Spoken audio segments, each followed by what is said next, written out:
Renu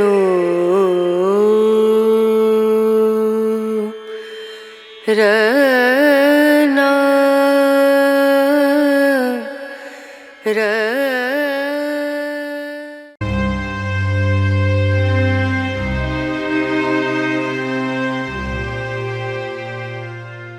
On this occasion I will convey the history of Saif-ad-Din Qutuz. Saif-ad-Din Qutuz, also spelled Qutuz or Qutuz, was the third of the Mamluk sultans of Egypt in the Turkic line from 1259 until his death in 1260.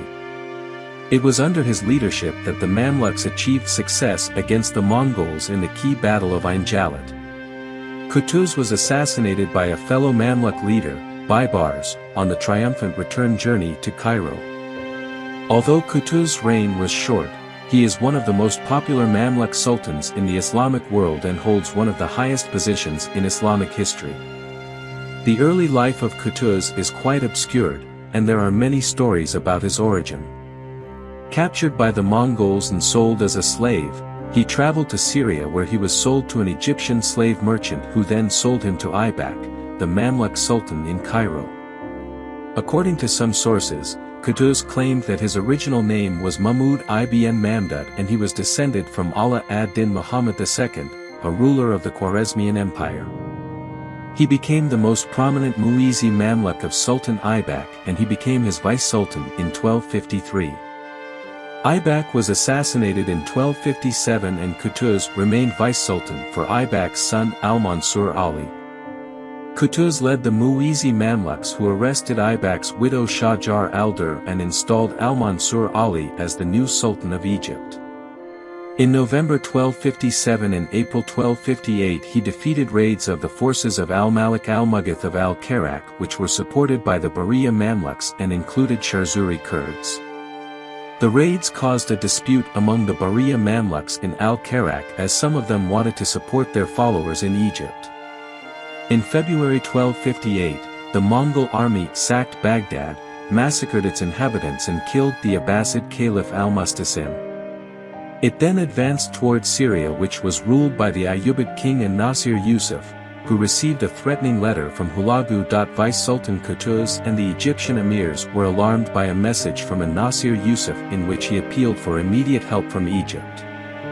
The emirs assembled at the court of the 15-year-old Sultan al-Mansur Ali and Qutuz told them that because of the seriousness of the situation, Egypt should have a strong and a capable sultan who could fight the Mongols. On November 12, 1259, al-Mansur Ali was deposed by Qutuz. When Qutuz became the new sultan, he promised the emirs that they could install any other sultan after he defeated the Mongols. Qutuz kept Emir Faris ad-Din Oktay al-Mastareb as the Atabeg of the Egyptian army and began to prepare for battle. Hulagu and his forces were proceeding towards Damascus, where some of the Syrian emirs suggested to an-Nasir Yusuf to surrender and submit to Hulagu as the best solution to save themselves and Syria. The Mamluk Baybars, who was present at the meeting, was upset by the suggestion, and the Mamluks decided to kill an-Nasir Yusuf that night. However, he managed to escape with his brother to the citadel of Damascus. Baybars and the Mamluks then left Syria, traveling to Egypt where they were warmly welcomed by Sultan Qutuz, who granted Baybars the town of Kaliup. When an-Nasir Yusuf heard that the Mongol army was approaching Aleppo, he sent his wife, his son and his money to Egypt. The population of Damascus and other Syrian towns began to flee. After besieging Aleppo for 7 days, the Mongols sacked it and massacred its population. When an-Nasir Yusuf heard about the fall of Aleppo he fled towards Egypt, leaving Damascus with its remaining population defenseless, but Qutuz denied him entry. Yusuf thus stayed on the border of Egypt, while his emirs deserted him to proceed into the country. Sultan Qutuz ordered the seizing of the an-Nasir Yusuf's jewelry and money, which were sent to Egypt with his wife and servants. 16 days after the fall of Aleppo to the Mongols, Damascus surrendered without a fight.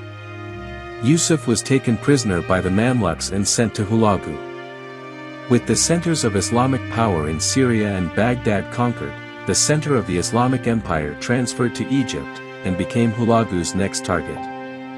Hulagu sent messengers to Cairo with a threatening letter, urging Qutuz to surrender and submit to the Mongols. Qutuz's response was to execute the messengers. They were sliced in half, and their heads were mounted on the gate at Bab Zuwayla in Cairo. Then, rather than waiting for the Mongols to attack, Qutuz decided to raise an army to engage them away from Egypt. Others fled the area. Moroccans who resided in Egypt fled westward, while Yemenis escaped to Yemen and Hijaz. Qutuz went to Al-Salahiyah and assembled his commanders to decide when to march to the Mongols. But the emirs showed timidity. Qutuz shamed them into joining him, with the statement, "Emirs of the Muslims, for some time now you have been fed by the country treasury and you hate to be invaded. I will go alone, and who likes to join me should do that, and who does not like to join me should go back home, but who will not join will carry the sin of not defending our women." Qutuz ordered Baibars to lead a force to Gaza to observe the small Mongol garrison there, which Baibars easily defeated. After spending a day in Gaza, Qutuz led his army along the coast towards Acre, a remnant of the Kingdom of Jerusalem Crusader state. The Crusaders were traditional enemies of the Mamluks, and had been approached by the Mongols about forming a Franco-Mongol alliance. However, that year the Crusaders recognized the Mongols as the greater threat. Qutuz suggested a military alliance with the Crusaders against the Mongols, but the Crusaders opted to stay neutral between the two forces. They did, however, allow Qutuz and his forces to travel unmolested through Crusader territory, and to camp for resupply near the Crusader stronghold of Acre. Qutuz and his army stayed there for 3 days until they heard that the Mongols had crossed the Jordan River, at which point Qutuz and Baibars led their forces to meet the Mongols at Ain Jalut. The Battle of Ain Jalut, which was fought on September 3, 1260, was one of the most important battles and a turning point in history. In 1250, only 10 years before the Battle of Ain Jalut, the same Bahariya Mamluks led Egypt against the Seventh Crusade of King Louis IX of France. The Mongol army at Ain Jalut that was led by Kitbuka, an Nestorian Christian Nayman Turk, was accompanied by the Christian king of Cilician Armenia and by the Christian prince of Antioch. After the fall of Khawarizm, Baghdad and Syria, Egypt was the last citadel of Islam in the Middle East, and the existence of crusade beachheads along the coast of the Levant were forming a serious menace to the Islamic world. Therefore the future of Islam and of the Christian West as well depended on the outcome of that battle, which was fought between two of the most powerful fighters of the Middle Ages, the Mamluks and the Mongols, accompanied by some Christian crusaders. Baibars, who was known to be a swift commander, led the vanguard and succeeded in his maneuver and lured the Mongol army to the Ain Jalut, where the Egyptian army led by Qutuz waited. The Egyptians at first failed to counter the Mongol attack and were scattered after the left flank of their army suffered a severe damage, but Qutuz stood firm. He threw his helmet to the air and shouted, "O Islam," and advanced towards the damaged side, followed by his own unit. The Mongols were pushed back and fled to a vicinity of Bison, followed by Qutuz's forces, but they managed to gather and return to the battlefield, making a successful counterattack. Qutuz cried loudly 3 times, "O Islam! O God, grant your servant Qutuz a victory against the Mongols." The Mongols with their Christian and Muslim allies were totally defeated by Qutuz's army and fled to Syria, where they became a prey for the local population. Qutuz kissed the ground and prayed while the soldiers collected the booty. Kitbuka, the commander of the Mongol army, was killed and his head was sent to Cairo.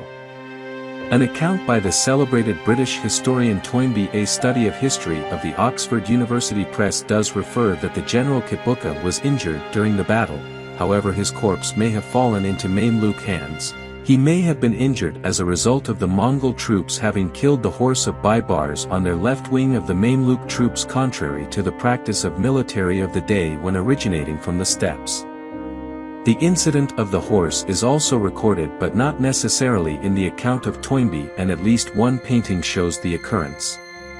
Or it may be that Ketboga died in Mamluk hands for reasons of military custom, or because he was Christian but Nestorian Christian so that he would not take part in mainstream Orthodox Christian communion, and this may have led to him refusing treatment for his wound, not so common among the Mamluks for their captives to engage in, while it is unclear if he was influenced by the recommendation and custom not to uncover private parts, possibly post-Great Mongol United Fighters State, which is the translation of the contemporary historical name.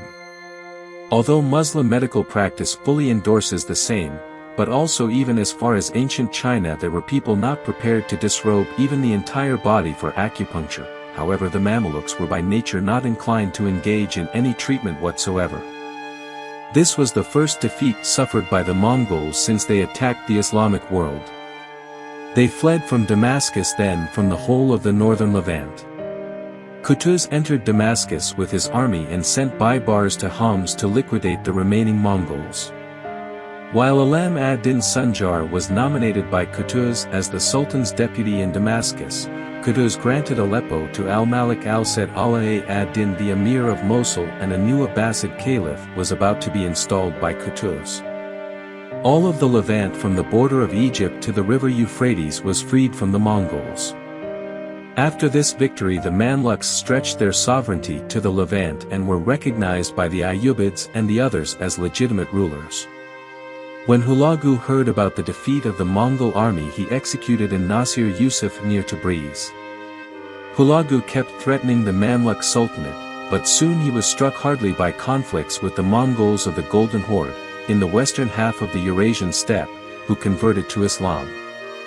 Hulagu died in 1265. He never would avenge the defeat of the Mongols at Ain Jalut.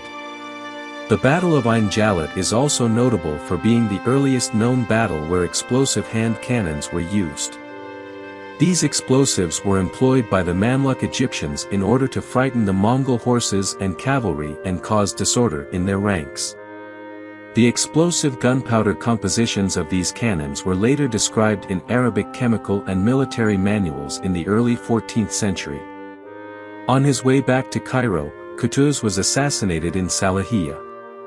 According to both modern and medieval Muslim historians, Baibars was involved in the assassination. According to al-Makrizi, who also believed that Baibars was involved, the emirs who actually struck down Qutuz were Emir Badr ad-Din Bakhtut, Emir Oms, and Emir Bahadur al-Muizzi. Western historians include Baibars in the conspiracy and, indeed, assign him direct responsibility. Muslim historians from the Mamluk era stated that Baibars wanted to avenge the killing of his friend and leader of the Bahariya Faris ad-Din Oktay during Sultan Aybak's reign, or because Qutuz granted Aleppo to al-Malik al-Said Allah ad-Din the Emir of Mosul, instead of to him as he had promised him before the Battle of Ain Jalut. Qutuz was buried in the town of Al-Qusair, then was reburied in a cemetery in Cairo. Baibars returned to Cairo, which was decorated and celebrating the victory over the Mongols, and became the new sultan. Baibars was at once admired by the people as he relinquished the war taxes which were imposed by Qutuz. Qutuz ruled Egypt for 1 year. He had no children. He was remembered by Muslim historians as a virtuous and an extremely courageous sultan. A mosque that commemorates the name of Qutuz stands at the district of Heliopolis in Cairo. That's the history that I can convey this time. I hope it's useful. Don't forget to share, like and subscribe.